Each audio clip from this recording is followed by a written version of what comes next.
For some of you, size matters. And so, with some of these trees that are field grown and then harvested as bolled and burlap specimens, they got some really big ones. But the principles are the same. So, looking at this Autumn Blaze Freeman maple, we can look at the canopy of the tree, once again keeping in mind that live crown ratio, knowing that we want the crown to comprise at least 60% of the overall height of the tree. And I like that about this particular Freeman maple. And then when I look at the very top, I see that we've got 3 or 4 branches and not a single central leader. And so something like that, you either decide if you choose to pick this or your landscaper chooses to pick this one. Do you want to find another one that would have that direct pyramidal shape with a single central leader, or do you want to make some corrections back in the landscape?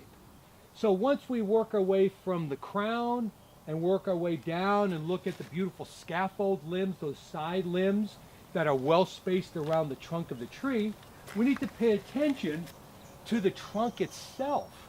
And so I can see here we've got a couple of wounds that have healed over, so we can see the callus tissue has formed over a limb that had been removed in order to raise the crown. I do have a branch here that apparently had broken off.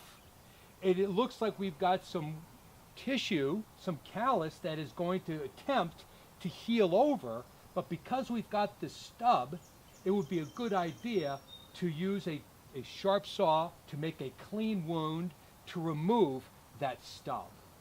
And as I work my way down the trunk, I see some lichen on there, not a problem. Lichen are actually an ornamental feature.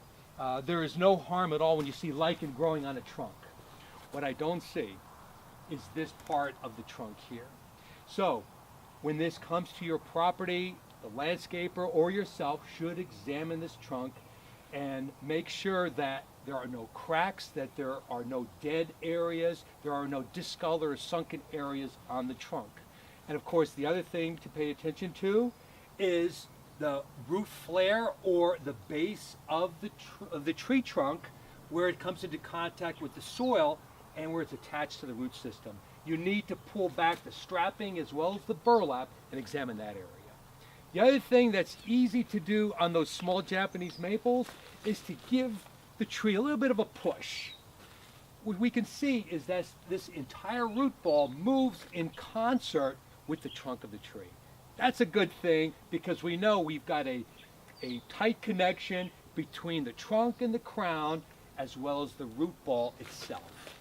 Now let's take a look at this tulip poplar, another favorite of mine. And when I look at this beautiful specimen, another big tree for those people who love large trees, that instant mature landscape.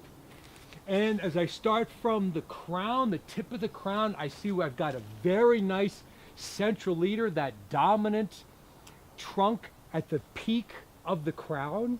And I see these secondary lateral limbs. And with this particular species, we can see how well spaced apart those lateral limbs are along the length of the trunk. This trunk is clean. We've got some limbs that were removed properly. We've got healing of callus tissue over that pruning wound. The secret is what's behind this material, which is here to protect the trunk during transit. We also, of course, have to be mindful of the burlap.